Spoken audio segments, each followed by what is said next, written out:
Boom shakalaka. What's going on, guys? Randall here from Crypto Love, and it's Saturday. That means you're all out having fun, doing those awesome things, but I want to bring you this episode to talk to you about why Twitter and Snapchat are both all about Bitcoin, all right?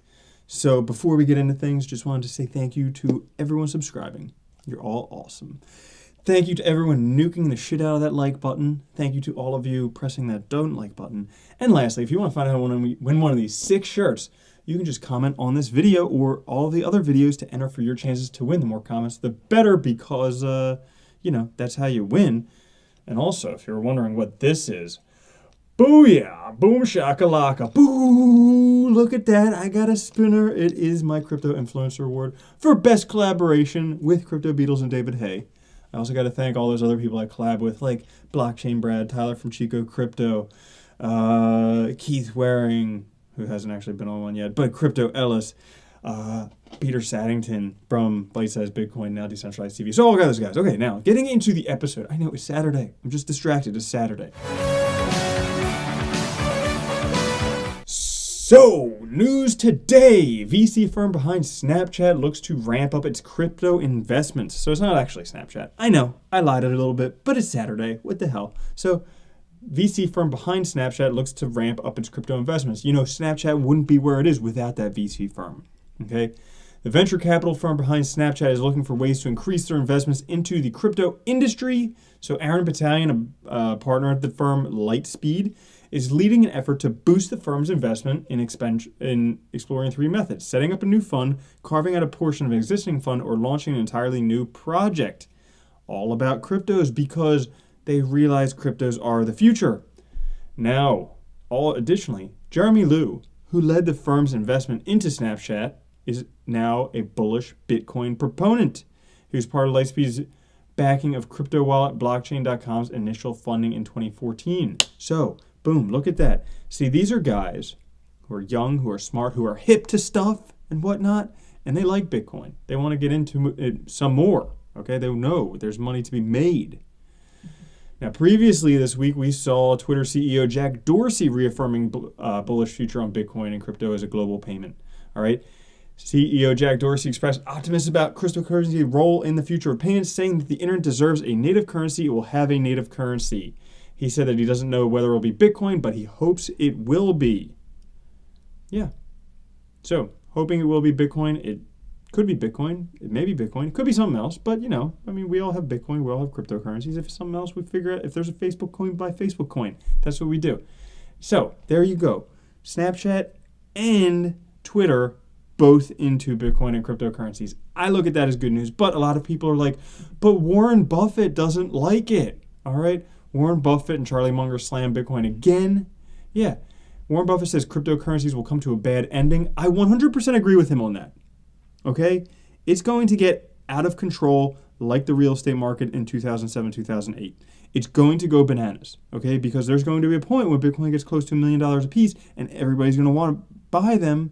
And they're talking about how awesome all of it is. I mean, you saw a mini version of this back in December.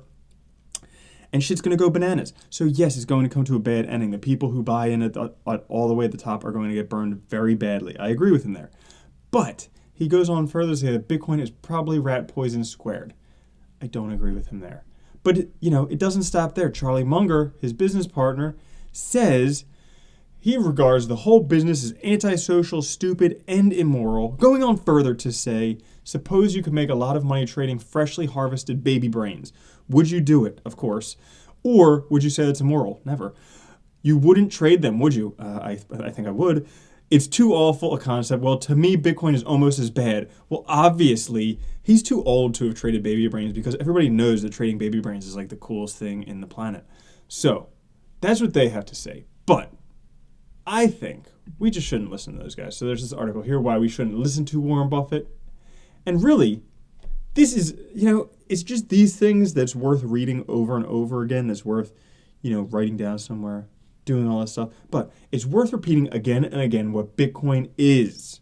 Okay? Now there's Bitcoin, capital B, the protocol, Bitcoin, lowercase b, the money. Bitcoin was the first ever blockchain. It's the largest open peer-to-peer system of payment without intermediaries and without a central point of failure.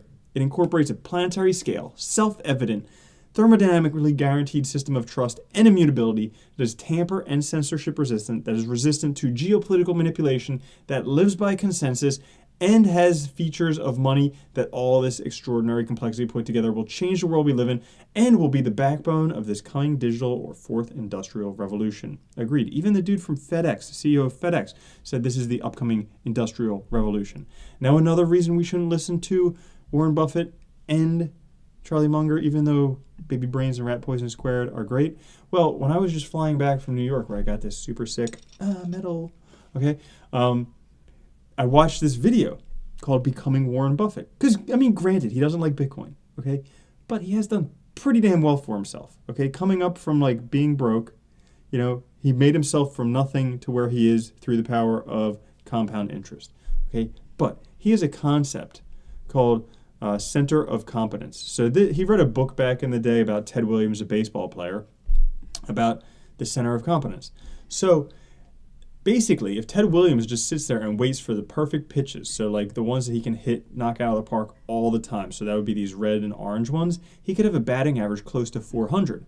But if he goes after those pitches that are way out of his center of competence, he wouldn't hit anything. He'd be closer to like 200, okay, 240, something like that. So that's the problem. Whereas in investments, I mean, there are no strikes called in investments, so you can wait as long as you want to do it. But that being said, Warren Buffett's, Charlie Munger's circle of competence is not technology. They passed on Amazon. They passed on Google. They probably passed on Facebook and Snapchat as well. All right? So it's not their circle of competence. Whereas you look at VC firms behind Snapchat, you look at the CEO of Twitter and also of Stripe, or Square.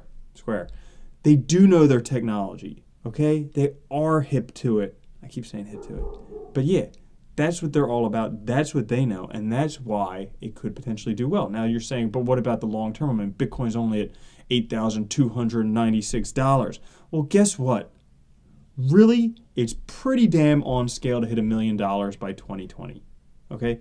So this is a little Bitcoin price prediction tracker. You can just search that in Google. It's a pretty cool thing. This is a logarithmic scale, so even though this looks like a straight line, it's actually exponential. But really, we're not that far off. And even back in April, we were spot on. But right now, the price should be, according to this, $9,824. It is $8,296. Wow, sucks, right? But, I mean, taking a look at things, look at where we're going. By the end of the year, everybody wants to know where Bitcoin is going to be by the end of 2018. Look at that. Wait, where's 1-1? There we go. $29,440.88. I'm going to start saying that when somebody asks, where do you think Bitcoin is going to be by 2019? I'll be like, $29,440.88. Yeah, we're not that far off. I mean, we're basically just barely underneath where it needs to be in order for John McAfee to not have to suck his own dick. So, I'm still optimistic on the overall scale of things. I think it's cool that Twitter, that Snapchat are getting behind it. I think it has a lot to go in the future. I don't really care that the price is down right now. Obviously, there's market manipulation with the insiders. They're all doing insider trading. All this scandalous bullshit. They'll probably end up in prison where people call them snowflake in the end of time. Or they won't. But who the hell cares? Because in the meanwhile, we can just keep on doing our own shit, hodl some Bitcoin, and be fucking millionaires in the future. So, just want to bring you that one. Hope you're having a good Saturday. Hope you enjoy it. Like I said, if you want to win one of these shirts, make sure you comment on this video and all the other videos to enter for your chance to win. I will catch you guys tomorrow. Have a great weekend. All right? Love you. Peace.